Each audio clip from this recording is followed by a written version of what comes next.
આ રાશિના લોકો માટે રુદ્રાક્ષ કયા પહેરવા જોઈએ અને પહેરવાથી શું ફાયદો થઈ શકે? પણ રુદ્રાક્ષ શું છે? શિવજીની એક ઘોર તપસ્યાથી ઉત્પન્ન થયેલું અશ્રુબિંદુ કે જેમાંથી રુદ્રાક્ષનું વૃક્ષ થયું. આ રુદ્રાક્ષ ખાલી રિલિજિયસ નહીં, વિજ્ઞાનમાં એવું કહેવાય છે કે એની અંદર બાયો ઇલેક્ટ્રોમેગ્નેટિક વેવ્સ હોય છે કે જેના લીધે તમારા શરીરની ઉર્જાને સંતુલિત રાખે અને તમારું બ્લડ સર્ક્યુલેશન બેલેન્સ કરે અને તમારી અંદર શૂન્યતા શિવ તત્વનું સર્જન કરીએ. તો 12 રાશિઓમાં પહેલી રાશિ છે મેષ રાશિના લોકો માટે ત્રણમુખી રુદ્રાક્ષ કોન્ફિડન્સ અને એનર્જીને બૂસ્ટ કરવામાં હેલ્પ કરે છે. વૃષભ રાશિએ 6 મુખી રુદ્રાક્ષ પહેરવો જેનાથી એમનું વેલ્થ અને સ્ટેબિલિટી વધી શકે છે.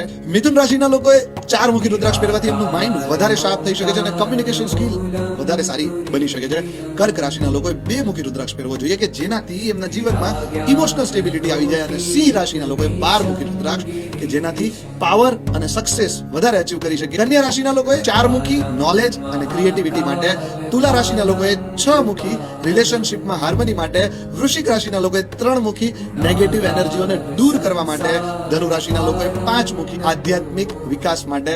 મકર રાશિના લોકોએ 7 મુખી. કુંભ રાશિના લોકોએ પણ 7 મુખી રુદ્રાક્ષ પહેરવો જોઈએ અને પોતાની વિઝડમ જ્ઞાનને વધારવા માટે હેલ્પફુલ કરી શકે છે. અને મીન રાશિના લોકોએ 5 મુખી રુદ્રાક્ષ પહેરવો કે એના શરીરની અંદર વધારે પોઝિટિવિટી અને મેન્ટલ પીસનું સર્જન થઈ શકે. શું તમે પણ રુદ્રાક્ષ ધારણ કરો છો? તો કોમેન્ટમાં યસ લખો. હર હર મહાદેવ.